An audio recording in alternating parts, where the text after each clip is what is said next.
ଅଦିନିଆ ବର୍ଷାରେ ଯେତେବେଳେ ଚାଷୀ କୂଳ ହତାଶ ହୋଇ ପଡିଥିଲେ ଆମେ ଦେଖିଲୁ ବଳିଶ ମୌଜା ଅଞ୍ଚଳରେ ମାନେ କଟକ ଟାଉନ କୁ ଯଦି କିଏ ପରିବା ଯୋଗାଣ କରିଥାଏ ଯୋଉ ଏରିଆ ସେଟା ହଉଛି ବଳିଶ ମୌଜା। ଆଉ ସେଇ ଅଞ୍ଚଳରେ ଇଲେକ୍ଟ୍ରିକ ଠାରୁ ଆରମ୍ଭ କରି ପାଣି ଠାରୁ ନେଇକି ମାଙ୍କଡ ଉପଦ୍ରବ ଆଉ ଶେଷକୁ ଅଦିନିଆ ବର୍ଷା ସବୁ ଉଜାଡି ଦେଇଛି। କଣ ବ୍ୟବସାୟରେ ଆପଣଙ୍କର କଣ ସବୁ ଘଟଣା ଘଟିଲା? ସବୁ ସବୁ ତ ଉଜୁଡି ଯାଇଛି। ଏବେ ମାଙ୍କଡ ତ ଯାହା କରୁଛନ୍ତି ଯେ ଦେଖୁଛନ୍ତି ଆପଣ ଆଖିରେ ସବୁ ଫସଲ ଯାହା କରିଛନ୍ତି ସକାଳ 5 ସନ୍ଧ୍ୟା 6 ହେଇଯାଉଛି।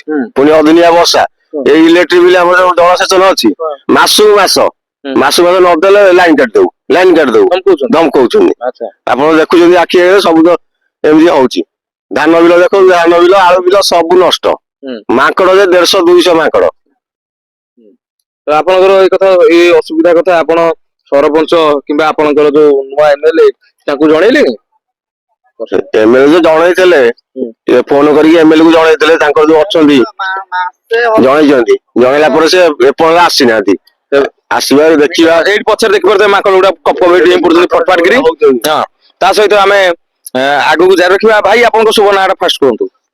ଯଶବନ୍ତ କୁମାର ସାହୁ। ଆଚ୍ଛା, ଆପଣ କେତେ ବର୍ଷ ହେଇଯିବ ଚାଷ ବାସ କଲେଣି ସବୁ? ଚାଷ ହେଲାଣି 15 ବର୍ଷ କଲୁଣି ଆମେ। ଆଚ୍ଛା, ତ କଣ କହିବେ ଆଜିର ଯୋଉ ସମସ୍ୟା ଆଜି ଆମେ ଦେଖୁଛୁ ମାଙ୍କଡ ଗୁଡା ଉପଦ୍ରବ କରୁଛନ୍ତି ଆଉ ଇଲେକ୍ଟ୍ରିକ କୁ ନେଇ କଣ ଆପଣ କହୁଥିଲେ? ହଁ, ଗଭର୍ଣ୍ଣମେଣ୍ଟ ତ କିଛି ସୁବିଧା ନାହିଁ, ଖାଲି ଭାଷଣ କୁଆଡୁ କୋଉ ଜାଗା ଦଉଛନ୍ତି।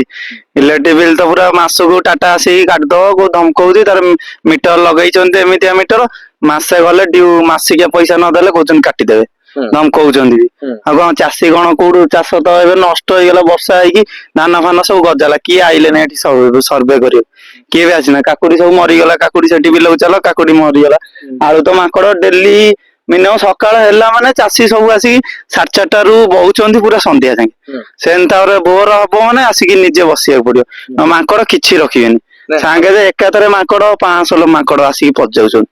ଆଉ ଗୋଡଉଛନ୍ତି ଯେ କୁହ ନାହିଁ, କାମୁଡିବାକୁ ଯାହା ଚାଷୀ କେତେ କଷ୍ଟ କରୁଛନ୍ତି। କିଏ ବାଡି ଧରିକି କି ଗୋଡା ମାଙ୍କଡ ଆସିକି ଆଘାତ କରୁଛି।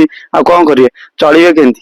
ଆପଣ ଦେଖିଛନ୍ତି ଏଇ ଯୋଉ ଫାଙ୍କା ଗୁଡାକ ଅଛି ସେପଟେ ଚାଷ ବି ଆଉ କରୁନାହାନ୍ତି। ଗାଏ ଲୋକ ନିରାଶ ହେଇକି ମନ ଦୁଃଖରେ ବହୁଛନ୍ତି। ଟୋଟାଲ ଆଳୁ ବି କାଲି ଗୋଟେ ବିଲ ପୁରା ଖାଇଦେଲା। ଆଳୁ ସେଠି ଆଗରେ ଗୋଟେ ବିଲ ଖାଇ ଦେଇଛନ୍ତି ଆଳୁ, ମାନେ ଆଳୁ ପୁରା। ହଁ, ଉପାଡିକି ପୁରା ସେଠି ଚାଲୁନାହାନ୍ତି ଦେଖିବେ ରେକର୍ଡିଂ। ଆଳୁ ଗଛ ନାହିଁ, ଗୋଟେ ପତର ପୁରା ଦୁଇଁ ଦେଇଛନ୍ତି। କାକୁଡି ବି ବର୍ଷାରେ ମଲା, କିଏ ବି ଆଇଲେନି। ଇଲେକ୍ଟ୍ରିକ ବିଲ୍ ବି ଦେଇ ହଉନି, ବର୍ଷକୁ କରିଦଉଛନ୍ତି ଏମିତି। ଟାଟା ପାୱାର ଗୋଟେ ମିଟର ଲଗେଇଛି, ମଟର ନ ଚାଲିଲେ ମନକୁ ବି ବିଲ୍ ଉଠୁଛି।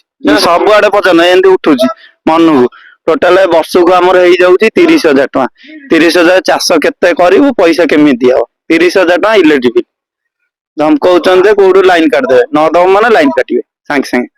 ଏ କଥା କିଏ ବୁଝିବ? ଆପଣ ଦେଖିପାରୁଥିବେ ଦେଖିବାକୁ ଆଉଛନ୍ତି କିଛି ନାହିଁ। ଆମେ ଦେଖିପାରୁଥିବେ ସିଧାସଳଖ ଗୋଟେ ଚାଷୀର ଦୁଃଖ।